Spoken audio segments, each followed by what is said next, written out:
Hello, everybody. We are blessed. Amen. We are so blessed. Today, this is not the Dynamite Book. This is the meeting of the Kenny Omega fan club. Welcome! You've been promoted! You are now one of my elite employees! Although not quite. Not quite. Yes, and we're going to get to that. Obviously, we're doing the show later than usual because there was a double taping tonight of Dynamite and Rampage. And I'm just going to be quite honest with you. We're not going to go through all of it. We're not going to do that. We're actually going to have an abbreviated episode. But luckily, there was a lot of filler in this episode. So we really don't have to talk about. They gave us very little, and we will give them very little in return. Yes. But the good stuff was great. And so we've decided we're going to talk about the world title picture. We're going to talk about the elite, and we're going to talk about the women. And so I think actually let's start out with the women since they ended up main eventing Rampage. So on the Dynamite side, we've had a video package at a certain point for Willow and Mercedes. Also, I don't know if you've seen it, but the new Double or Nothing trailer has come out. And the only match in there that's really gone in depth is Willow and Mercedes, which, tells me that the girls are main eventing. I'm smelling a main event. I am. I just want everybody to know, if you think I'm insufferable, somebody on your timeline says I'm insufferable, do what you need to do. Go ahead and block me in advance. Do what you need to do. Because I will be more insufferable than I've ever been. And I can guarantee it. So if you thought that big business, I was doing a lot, I want you to know that when I tell you, we did a pre-show for Big Business. We will do a pre-show, a pre-show. Watch along, the post-show. Everything. Yes. This if it happens, historic, monumental, deserved. I don't want to get too excited, because when I asked my girl Willow about Mercedes, she said, I still got some steps to get there. And I said, you know what? I respect that. Then a nigga came back and asked the same question I asked. So clearly she really meant it when she said it twice. But, exactly. the point remains. We don't want to get too ahead of ourselves. We don't know, but it's really shaping up to be that, because also at the end of the day, like, we all love Christian Cage, and I very much called it. So did Lyrics, actually. Yes, but I was like, absolutely. He's about to call him. So funny. We're here, but I don't think that any of us believe that Christian Cage is gonna beat Swerve, so we don't need that as the main event. Yes, absolutely. And it's just about damn time. Like, it's just about damn time. Like, it's one of those moments where just want to take it back. Take our moments, because I feel like as women, if you constantly wait your turn of like, oh, well, Swerve's title reign to start or something, guess what? This roster stacked. It's always going to be something. Like, if women don't take the moment while they can, you're just never going to get it. And so absolutely well-deserved. Also happened on Dynamite as far as women's action. And for people who are just getting here, we're doing the format different today. We're doing abbreviated. So we're doing the women's action, the world title segment, and the elite stuff. And we're giving you the highlights. All right. I will say, I think it looks like the people really want to hear about Jericho. I don't know. Like, it just, I feel like your Jericho rants have become famous. Fucking God. Like, but let's finish with it. Then, okay. We also had a backstage promo from Deonna Purrazzo. Listen, Deonna works 10 times better as a heel. Absolutely. Just like, she sounded great. She sounded awesome. I am now more interested in her than I've been since she probably debuted. So good for her. What was next? We had Mariah May versus Serena D. Wow. Mariah May, we need you consistently in the ring. We kind of had this conversation about Nick Wayne during Christian Cage's title reign, where you're like, okay, all the attention is deservedly so on, the main character, the one holding the title. But you people can put on fantastic matches. And yeah, hot girl grabs. And I just don't. I think we talk about like the Toni Storm character and the bit, and Mariah May gets swept up in that. And sometimes it can get to be. I love it. I love the whole thing, but sometimes it can get to be a lot, and it can take away from the in-ring, the in-ring work. And it's just always good when you see Mariah back in there and they let my girl cook. Let her cook. At the end of the day, like, she's extremely marketable. She can talk really well, but make no mistake, Mariah's greatest strength is when she gets in that ring. She is the total package, but her greatest strength is that in ring. And so, like, whenever she gets to show that off, especially against somebody else who is so great in ring, like Serena Deeb, it's always a treat. I wish this match could have been longer too. Like, and honestly, I think like one day down the line, whether one of those people are holding a championship, I'm sure that one day they'll have like a longer version of this match. But this was really good. One thing that I noticed though, but before the finish, which is I think one of the most interesting things on the entire show,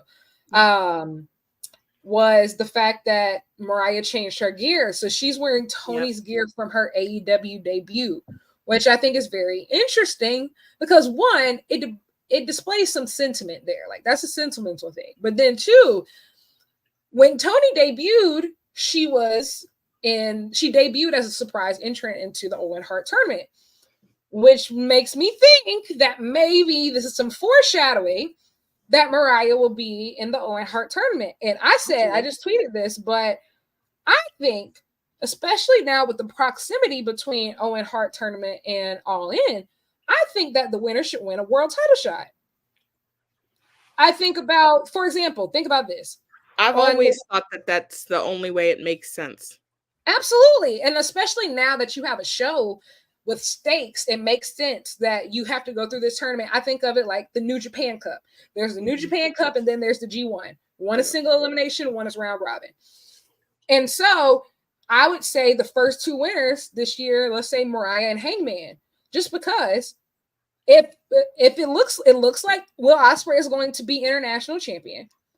So if Hangman, 9 times out of 10, if he wants his way back to Swerve, it's going to take a lot as far as him moving back up the rankings. Mm-hmm. Or he could just win this tournament. Yep. Exactly. Straight to the top.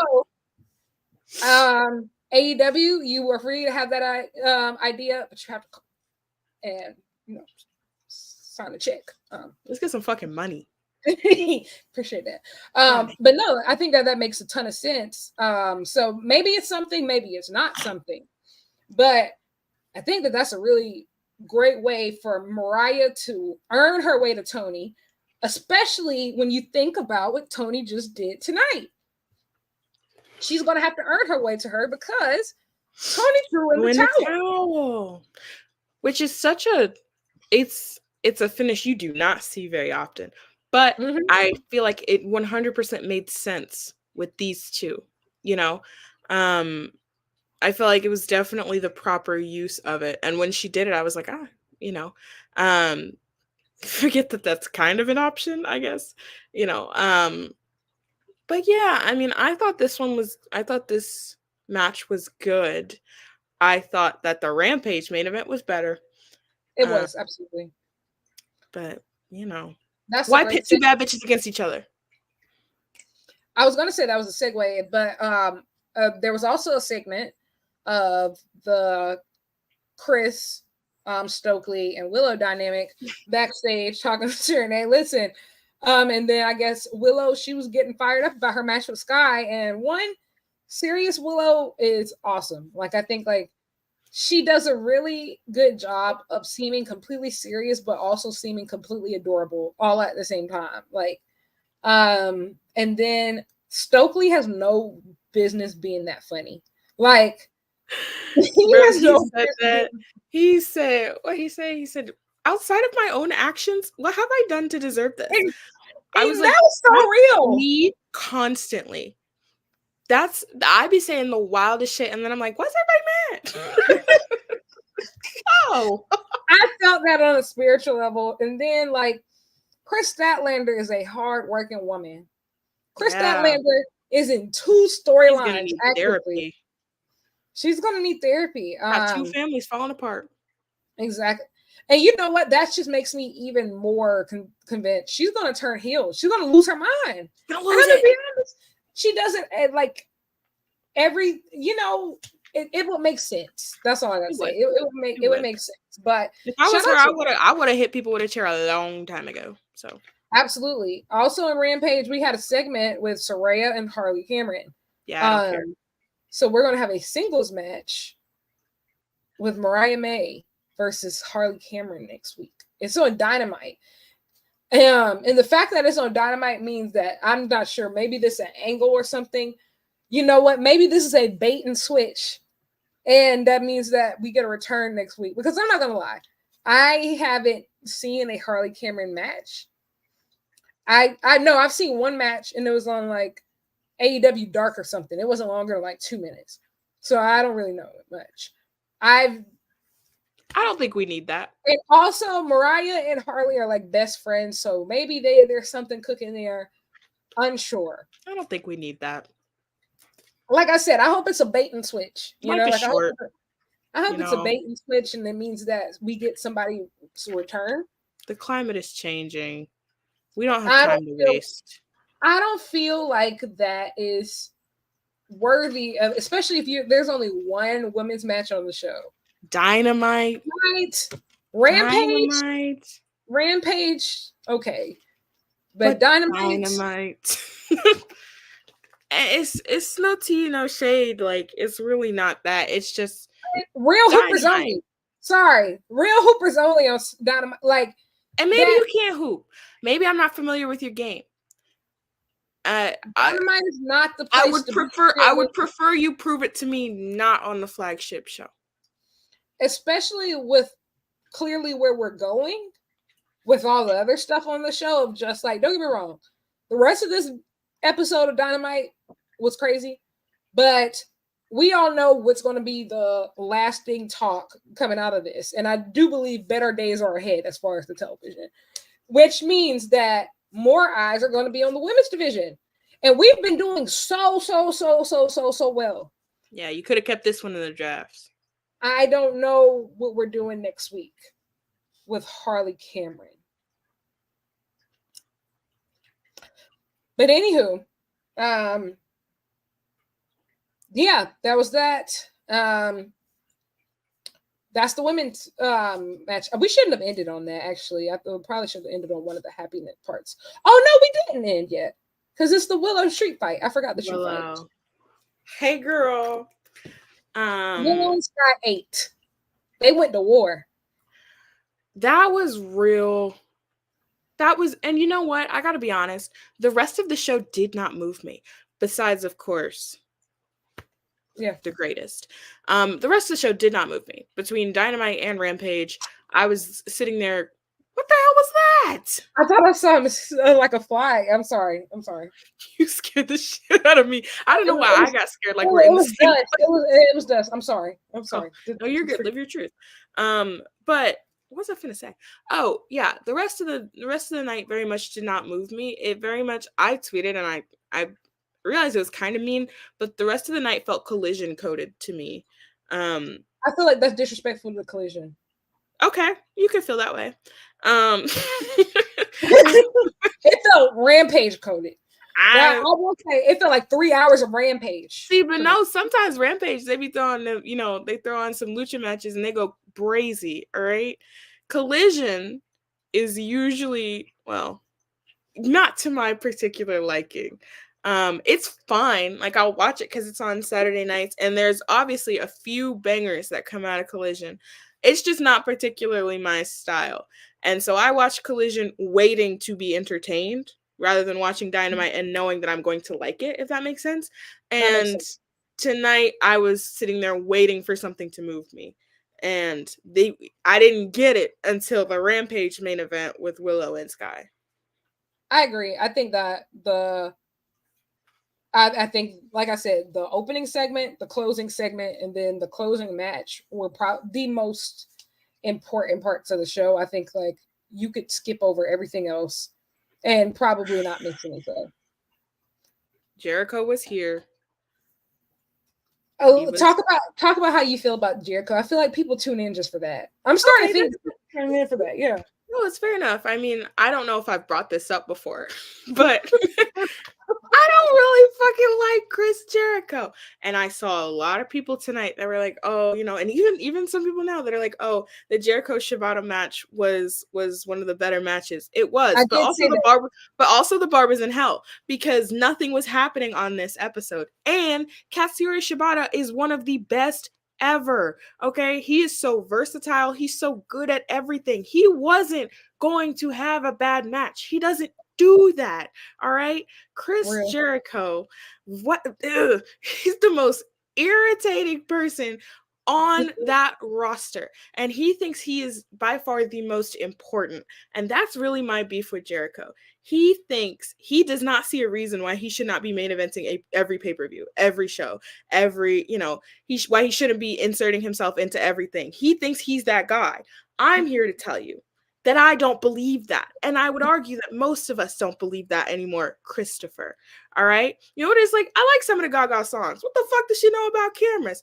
You've been putting on some bangers for a long time. That does not mean that you need to be on my TV screen every opportunity that there's a camera. All right?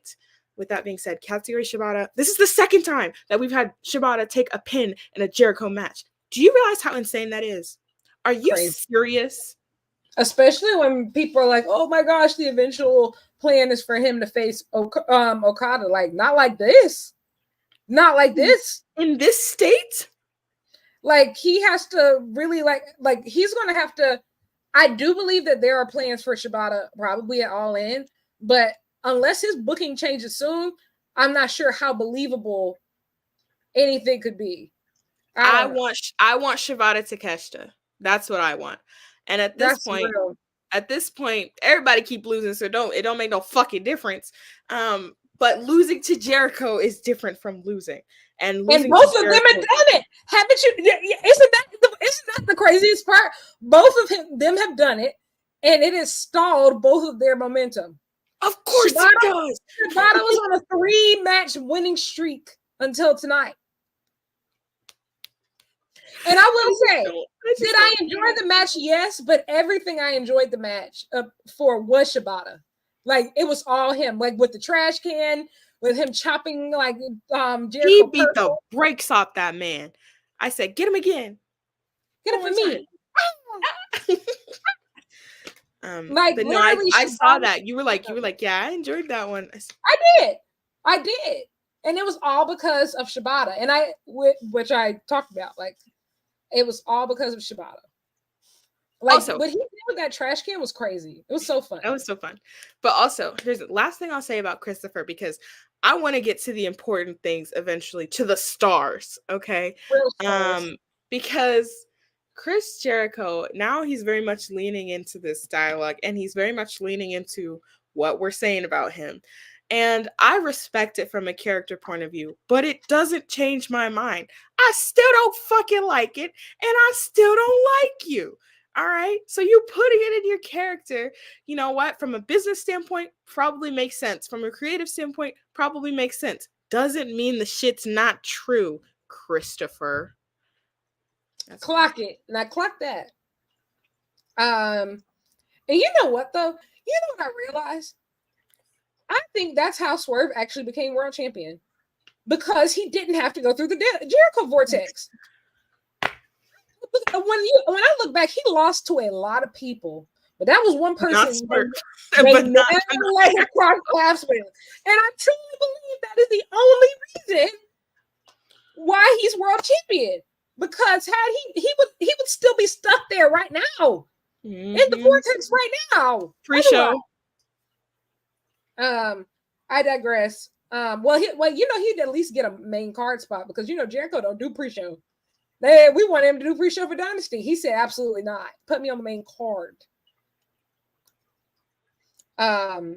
But also we had so we talked about Jericho, we talked about the women. Let's talk about the opening segment. So I just like to say nothing but respect for my EVPs. The way that the show opened was hilarious.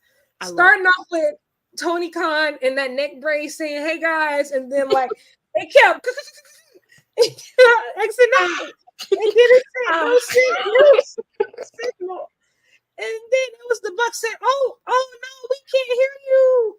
Oh no, oh my god!" And then they changed the entire opening montage. Look the same to me. I don't know. I don't know what you guys are talking about. Using videos of themselves.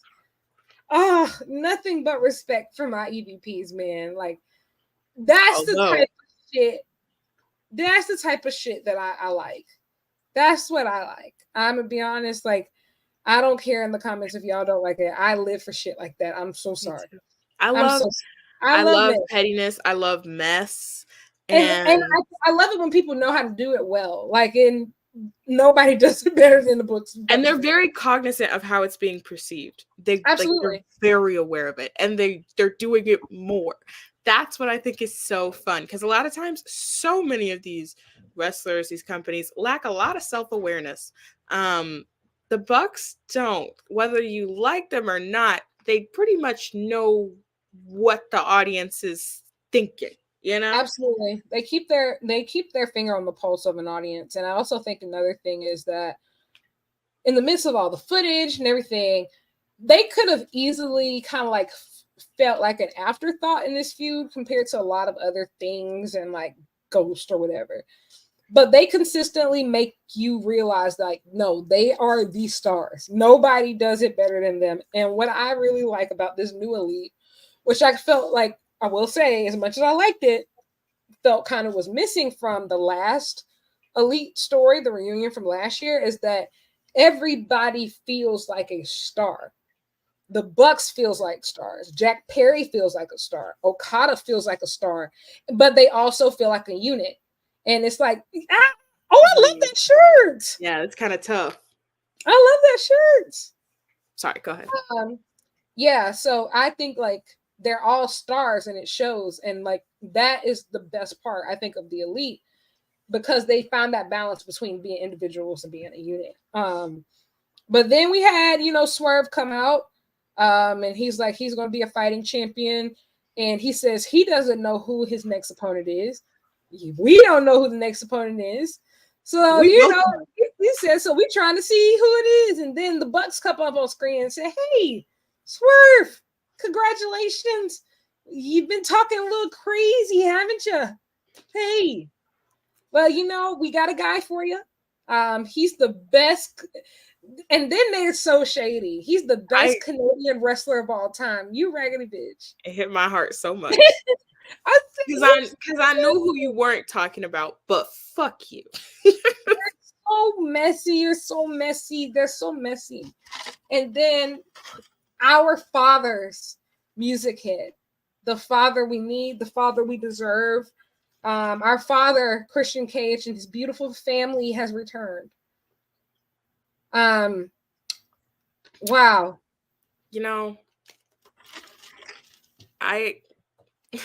Christian Cage is just man. Part of people will be like, oh, like aura, like whatever. Part of that and star power is that no matter how many losses you take, no matter how embarrassing those losses, no matter how much time you take off, when you still get that feeling when that music hits, you know that that's one of the guys. Christian Cage's music hit, and I immediately started clapping. I said, I want him back on my screen. Absolutely. And I knew, like, last week when Swerve kept talking about, I'm sorry to my kids. I said, don't bring up your kids. Another thing I really like about Christian, and I think that came out last year more than any other year, is out of all the veterans in AEW, aside from maybe Sting, he's the one who proved to have the most value. Absolutely. The person that, like, Christian is who everybody else thinks they are. He's who Jericho thinks he is. He's who Matt Hardy thought he was. He's the person you put in a feud with one of the young guys, and he's going to actually elevate them in the process and make them look so much better going forward. Like, he is the quintessential veteran. Like, and I think maybe the only other person on the roster who has that same type of power is probably Samoa Joe. Like, I think as far as just having, like, doesn't matter what they do, no matter what. Samoa Joe's is less so in the talking, more so in like the working of, like, he's like a legitimate tough guy. So if you beat him, power, yeah, yes, staying power. So agreed. I think that, man, it felt good to see him back. It felt good to see Mother Wayne back. Ugh, that woman. Wow. Whoa. Can we talk about how the fact that man took his lock out his head? When I say I grabbed my own head. Now, what I think though is I don't think that he ripped it out for real. I think so, that because that would hurt so bad. Swerve had his locks twisted down. So what I think is he probably had like yarn twisted through it, like people do sometimes. And like, because if you notice, Luchasaurus was kind of digging in there a little bit before he like scripts. So I felt like he was looking like for the right thing. This piece. Because let me tell you, I immediately started clutching my head. Like, sometimes, like, especially when I haven't gotten a retwist in a long time, even pulling my hair up at times can feel tight and pull. So like ripping a lock out, that's insane. That's nasty work. And then the crowd was saying, "Eat it." I said, "Eat it, eat it, eat it, eat it, eat it." Yummy, yummy, yummy, yummy. Yeah. But Christian, I think he's just one of those people who immediately like felt once he came out, there was like, yes, of course he's challenging for the world championship. He's fucking Christian Cage. Like, he feels legitimate. And also, what I love about Christian, I've said this a million times and I will continue to keep saying it, is that he's so concise. It doesn't take him 20 minutes to get to a point. He laid out his points of why he attacked Swerve so quickly. He said, number one, I remember what you did to my son. And I said, I forgot about that. Glad you remember. He said, and number two, you cost me the match at All In Wembley Stadium. Which was also true. I forgot about that. That makes sense. Number three, your daughter needs a father, and here I am. 3 points. Less than 5 minutes. Wow. It can be done, folks. It's so concise. Bam, bam, bam. Pow, pow, pow. Excellent. And they're going to run back Swerve and Nick Wayne, I feel like, at some point between now and Double or Nothing, which will be great. It's a great opportunity for Nick Wayne. We'll probably get, Swerve and Kill Switch. Swerve said that he has some help coming next week. He's not going to be there alone. So I wonder if this means the Mogul Embassy or perhaps some new partners. Because clearly, I wonder how this feeds into what we saw at the end of the night, which we're going to get into because everything in the middle, we're not getting into, aside from the women that we've already talked about. So Kenny Omega. Guys, I literally, when I heard Justin Roberts say, and now, listen, I realized, I said on a timeline, people gonna call me all types of shills and whatever. I said, I don't care. I don't care. North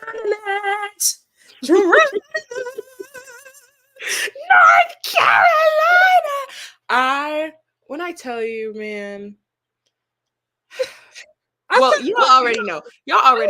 Literally any conversation, I'm gonna find a way to be like, and Kenny Omega did do that once. He thought about going to this place. It can have nothing to do with him. How many times have we done this show in the past few months? And it's like, oh, Kenny Omega, he ain't wrestled this whole year. Doesn't matter. His music hit, and I felt a lot of things because I was like, I did tear up a little bit, but I felt a lot of things because you just didn't know what he was going to say. And we had obviously known, that health-wise he had not been, doing well. And the reports that have come out recently have kind of just been like not great news still. And so there's always that in your head where you're like, is this the last? Is this? Like, I'd never want to play like that again. I'm gonna be honest. Like, That's not funny. It popped me, whatever. Like, I had a great time at the end of the day. Like, I don't want to play like that ever again. And I think and I'm sorry. And it proved to me that, and this is just a personal thing. I'm not saying this is how everybody feels. That moment proved to me that this roster can get as stacked as it wants. Like, he will always be on a whole different level. You're always Kenny Omega, bitch. There's nobody like him. Like, they can't lace your boots. Like, I'm sorry. And I think, like, obviously I wrote an article about this week. We have so many GOATs on the AEW roster, and I think each of them bring a different type of energy and a different type of aura. But like, that Kenny Omega aura is one of one, bro. Like, it's one of one. My GOAT. Like, that's my GOAT. Chills, bro. I swear to you, real life, so I first got an interest in wrestling because I thought Edge and Christian were hot.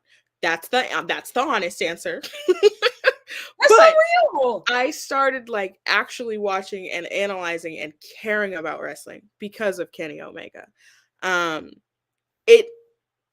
It's just different, bro. He's just different. And even he came out and he was like, oh, I feel like, everybody's forgotten about me. Never. How dare you? Oh, you will always be famous to me. Always. It doesn't matter. He could have walked out there and not said a word. They could have just played his music and I still would have had a moment. He could have played Street Fighter for 15 minutes and I would have been like, he could have walked out there and said, you know what? The earth might be flat. And I would have been like, everybody hear him out.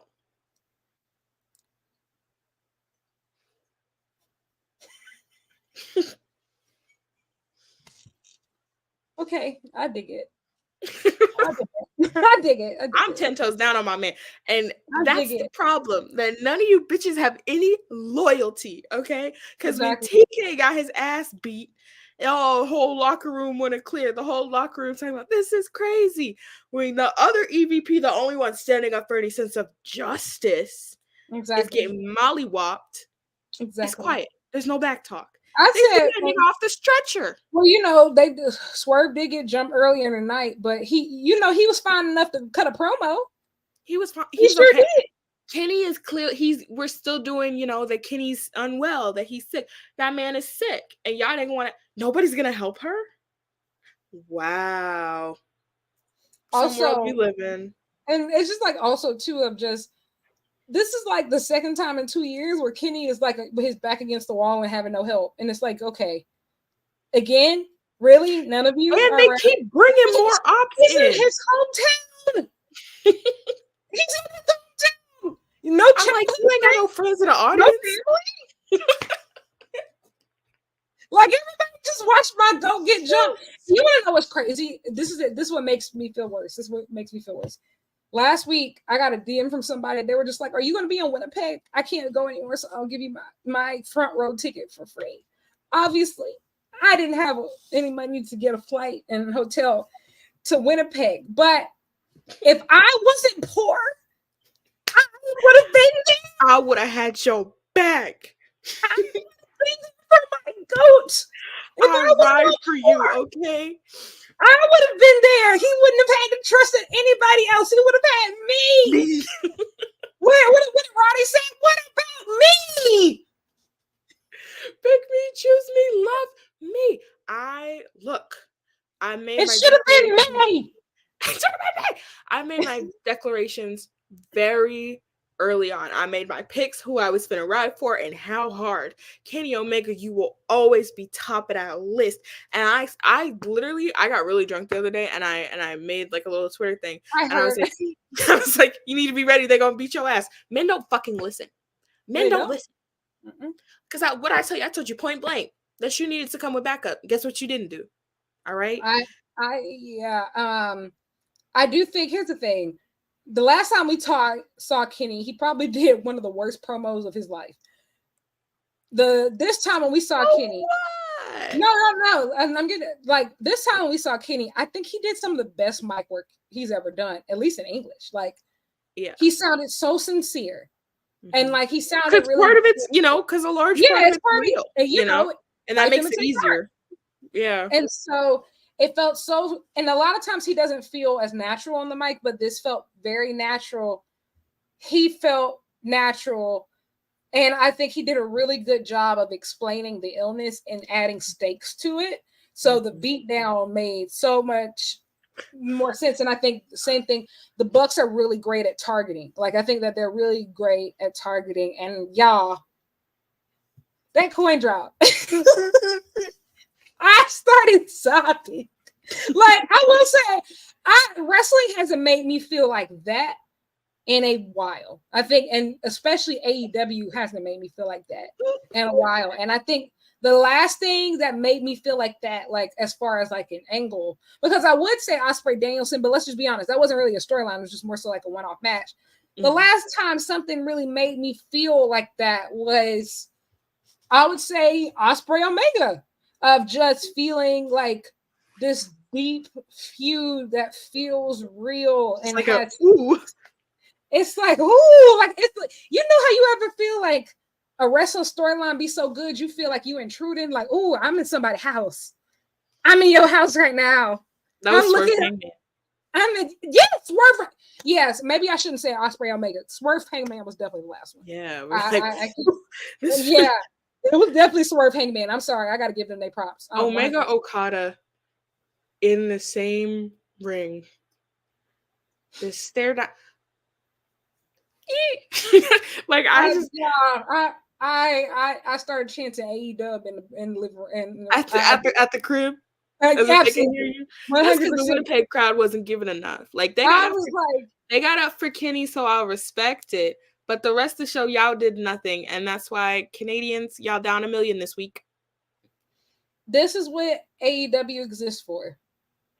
There's nobody like the Elite. At the end of the day, people can say whatever they want about the Tony Khan angle and releasing the footage. In my opinion, I think that Tony just laid the foundation because the Elite are going to carry us home. This is their story. This is typically do. And you can say whatever you want, but real AEW fans know that the company thrives when they are the main characters. And nobody does it like them. Nobody understands, because I feel like with a lot of other people, you have to have either or. You could either have really good matches or you could have these really great segments and storytelling elements. They don't believe in either or. They do both every time. So you're going to get some of the greatest angles ever, and you're going to get some of the greatest matches you've ever seen. I think back to Hangman Omega versus the Young Bucks, Revolution 2020. I think back to Golden Lovers versus Young Bucks. Like, when they cook, when y'all let my goats cook, and then you have it. Like, and the thing is, men belong in the kitchen. Make them cook. Well, yes. Yes. I was talking about like how they added members though. Go ahead. Yeah. Yes, like they only add and not subtract. Like, of just everything they've added to the Elite has only helped. Okada, perfect. Yeah. Jack Perry, perfect. And look, somebody said Golden Lovers versus Bucks. In my dreams, absolutely. Will we get it? I don't know. I will say, I think we should revisit this conversation at the end of this year. You know, Ibushi's had surgery. He's recovering well. Kenny is he's finally going to go have surgery. And, you know, we wish him great recoveries. And knowing at the end of the day, nobody loves wrestling quite like Kenny Omega and Kota Ibushi. They are going to do whatever it takes to get back and they're insane. They're insane. And then they have each other being like, yeah, bestie. Yeah, you should try that. Exactly. It's too crazy. Silo are crazy, exactly. All right? Like, yes, I love both of them down, exactly. But they should not be giving each other health advice. Think of the craziest people you knew being like, yes, bestie, exactly. Exactly. Exactly. I'm up 25 hours a day. Okay, honey. I wish I could sleep. I wish there was 25 hours a day. Okay, sweetheart. I mean, I don't know what. But yeah, and then for Kenny to look at Okada and say, "Give me a few months." And then I'm gonna be on anybody else's mouth in wrestling. That's a lie. It's a fucking lie, and we know it's a fucking lie. But everything when it comes to Kenny Omega and this wrestling shit, I believe you, dog. I believe him. And it was just, you gotta think, those last set of injuries that Kenny had, for the longest, a lot of people was like, maybe he'll never be the best bout machine again. He'll never be the best bout machine again. Maybe that's why he's doing the trios thing. Like, he's not ready yet. But then what was he? And then he put his extensions in. He put his good gear on. He walked into the Tokyo Dome and he made history. He made history. Some of you were sitting up here doubting my GOAT. All right? I was in school in the barbershop talking about Kenny ain't this, Kenny ain't that, Kenny ain't no him. Shut the fuck up. Y'all niggas ain't no shit. Y'all don't give a him. You know he can't go with a Bushi now. What we're not Stop gonna playing do. with him. Like my goat said he's gonna be back in a few months. So guess what? He's gonna be back in a few months. This isn't fun and games to this man. Now he went out there and he was like, "Look, man, wrestling is my life." And I was like, "No, but guys, like, think about it. It like high key kind of is. This nigga coming back, all right." I mean, like, we have to think like not to be all in his business or anything, but Kenny is 40. He's unmarried with no children. Like, he's willing to die for this shit, bro. For the love of the game, bro. To die for this shit, for sure. Now we don't want you to do that. Right. And I think also too, it's just like part of me, brother. And when it comes to Kenny, it's so fucked up because part of it is like Kenny Omega Okada is such a historic series. You don't want to sully it with like Kenny having a bad performance because he's not 1%. Like, you don't want to like ruin it. But at the same time, I don't think that'll knowing Kenny Omega, he's going to make us believe on the floor. He's going to make us believe that he's half dead. He's going to use that to give us the greatest performance of all time. I'm gonna be honest, and that's why I wrote that article, and I did and I put Kenny at the end, and I said, out of all of these 4 men, none of them would be here without Kenny, because at the end of the day, when Kenny said that he was at home watching Ospreay Danielson, I know for a fact he meant they think they banging me. You think? And you know what? Look, that's where my heart went to. Whenever we have good conversations about best matches, whenever people are like, "Oh, was Ospreay Danielson this? Was it that? Was this, that, or a third?" It was amazing. Kenny Omega's still out there. All right. Absolutely. And what we not gonna fucking do is rewrite history and have you bitches try to tell me what the future holds. All right. If my GOAT said he gonna be back, then he gonna be back and he gonna put on a banger, because that's what he do. That's what we be in the lab practicing. He get in the fucking booth and he cook. Kenny Omega has single-handedly changed the careers of just about all of our faves. He legitimized Bryan Danielson when he left WWE. There's a reason why Kenny was his first match to prove he belonged in AEW. Him and Okada. And it literally a rivalry that made history, defined a generation. It single-handedly ushered in a golden era for New Japan Pro Wrestling.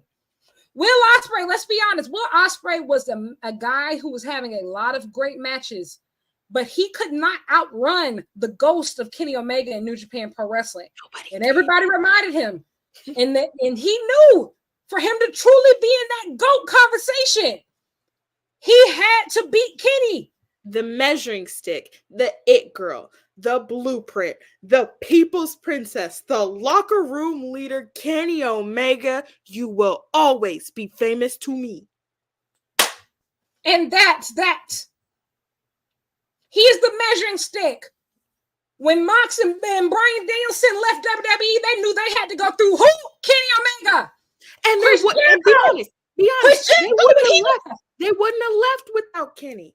100%. Nobody would have stepped into, nobody would have taken the risk of stepping into, you know, a brand new company, a brand new space, if it wasn't someone who was at the top of the game that was saying, I'm taking this risk, take it with me. Absolutely.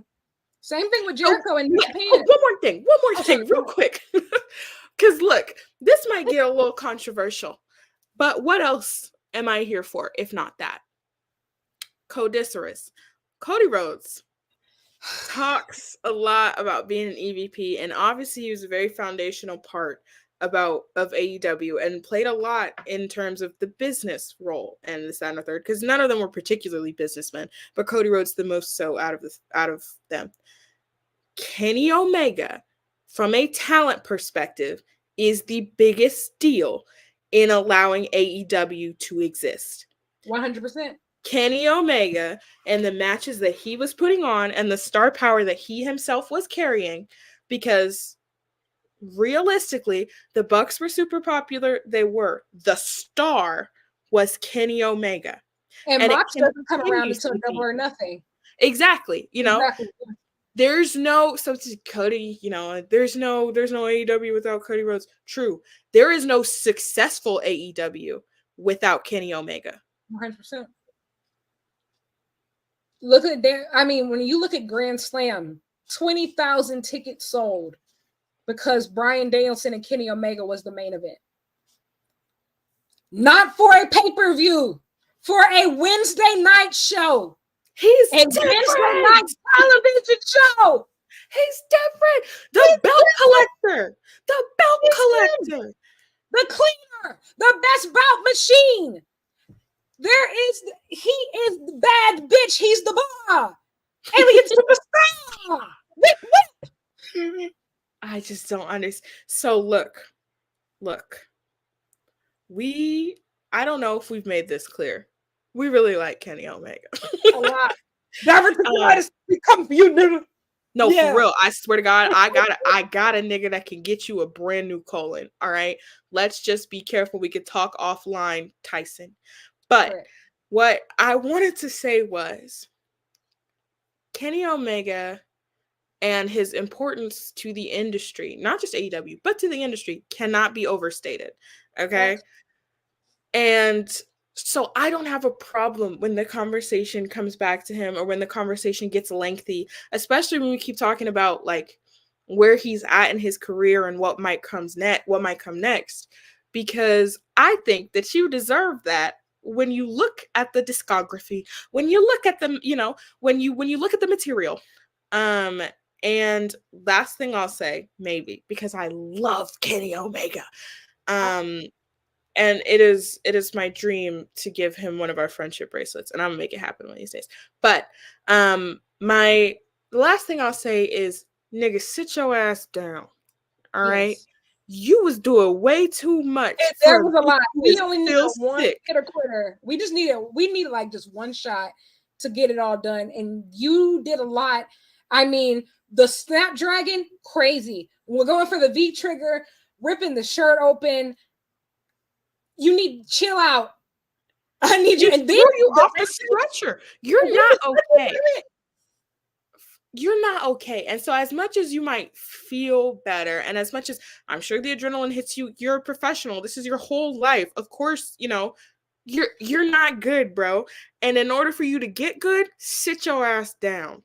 I'm not playing with you. All right. Correct. This isn't funny. Correct. Don't do too much.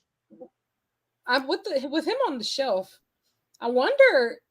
So who is going to be running AEW now? Is it going to actually be the EVPs, or is Tony going to appoint somebody else? CEO. Well, that would be great.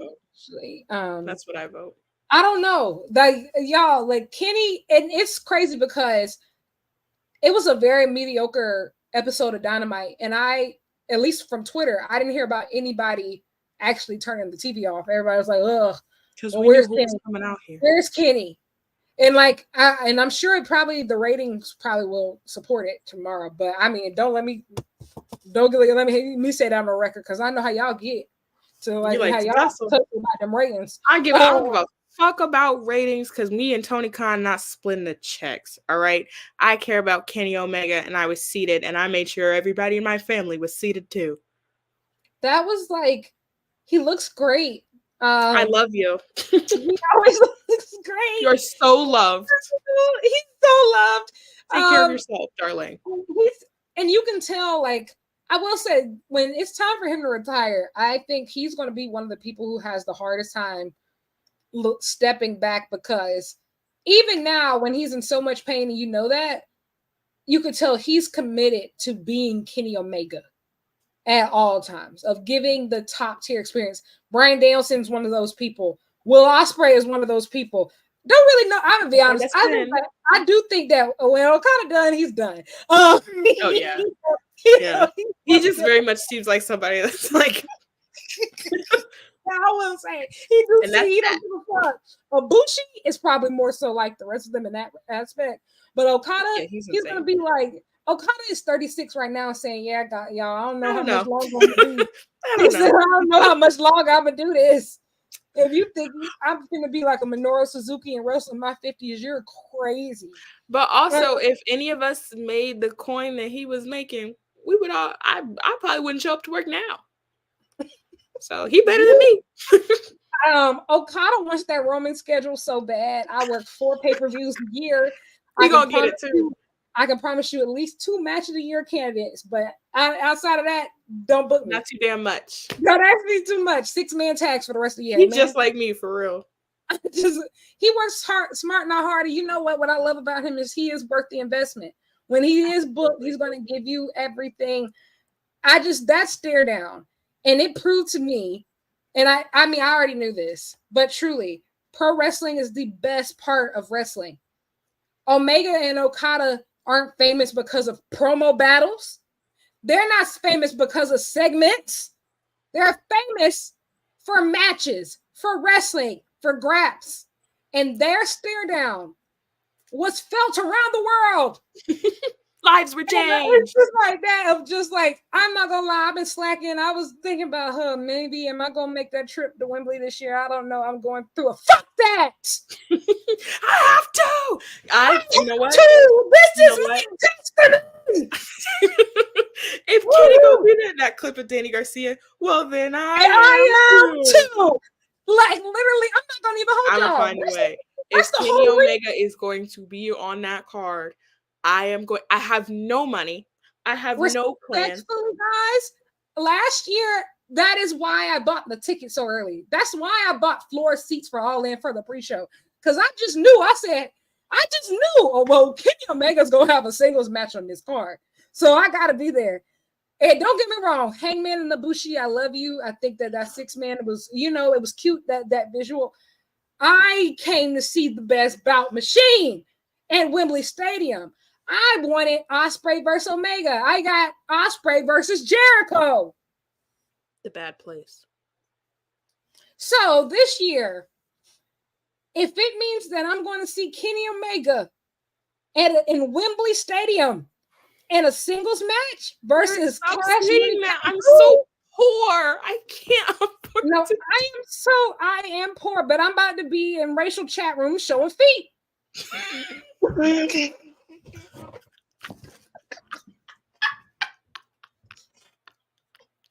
I'm about to embarrass my whole family. I'm about to embarrass everybody I know. I'm so sorry, but if you think that I'm missing this, you're fucking stupid. I'm start selling drugs.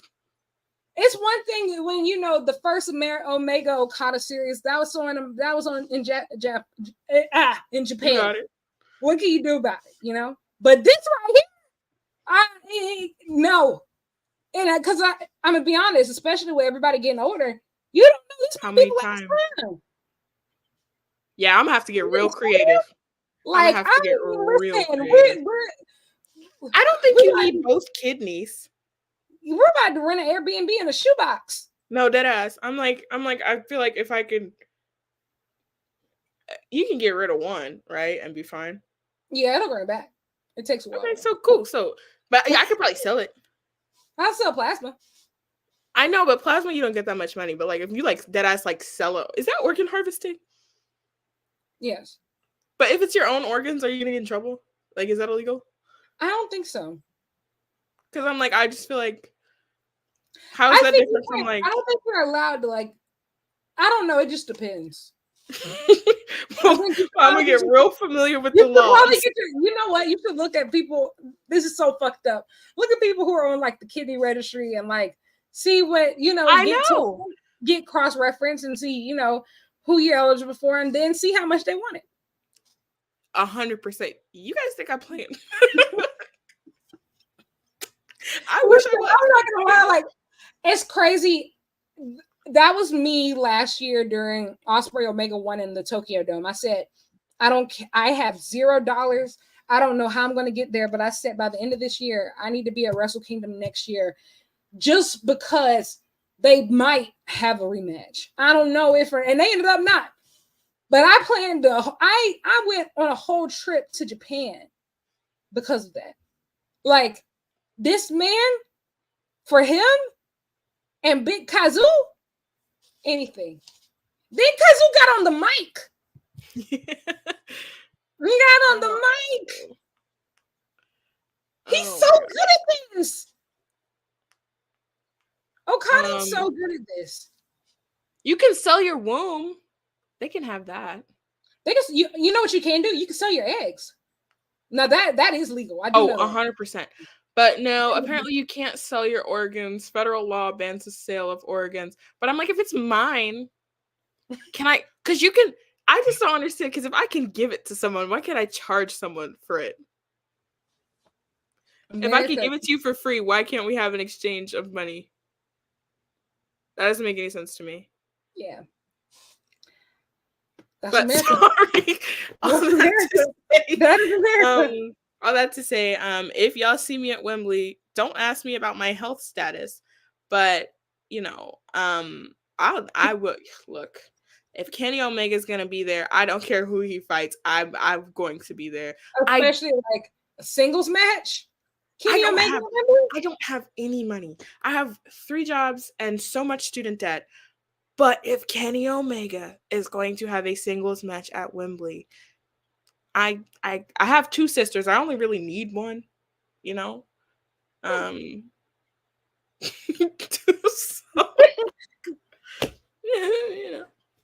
So I've seen 2 Kenny Omega singles matches. I think 2. I've gotten to see him versus Osprey, the second one, and then I saw him versus Takeshita. But I have mixed feelings on the. Wait, no, I didn't see him versus Takeshita. I'm lying. No, that might have been the only single match then. Now I think about it, because I went to Wrestle Dream, not All Out. My fault. I saw Vikingo. Ooh, that was really cool. That was really cool. And everything else has been trios, I think. Yeah. Yeah. Kenny Omega, folks. Yeah, we told you we were going to do it. We told you that most of this episode was going to be about him, and we delivered on that promise. Most of our episodes should be about him. So you guys are really lucky that we talk about him and Takeshita. Him, Hangman, and Takeshita. That's and Mother Wayne when she's in. Yes. Yeah. That's our brand. People be like, oh, wrestling fans, wrestling commentators don't have gimmicks. It's not a gimmick. This is a lifestyle. We've chosen absolutely how we want to be identified, and that's with the color pink, destroying the patriarchy, and loving Takeshita. I think that's a great way to end. Thanks, folks, for tuning in. It is 12:17. We are 17 minutes over when we were supposed to end. These 3-hour blacks don't work for me, brother. They're especially Wednesdays, bro. Like, I'm not gonna lie. I would like to say I am firmly against 3-hour Wednesdays. Saturdays, I can live with. Even if you don't finish it on Saturday, you can always watch the rest on Sunday if you want to. Too much.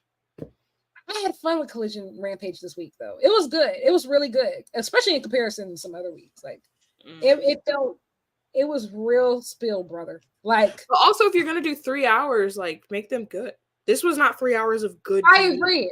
This felt like a whole bunch of filler. Like I said, the women's action, the opening and closer, that was about it for me. Also, get House of Black off television. Oh my god. But where can the people find you, Dani? You can find me at Dani Don't Miss on Twitter, at Black Girl Wrestling. You can also probably find me on some black markets probably pretty soon. Because we're gonna have to figure this out, bro. And lyric yourself. You can find me on Twitter and Instagram at Lyric Wrestling, and you can subscribe on YouTube at Lyric Swinton. Okay, that's enough. That's enough.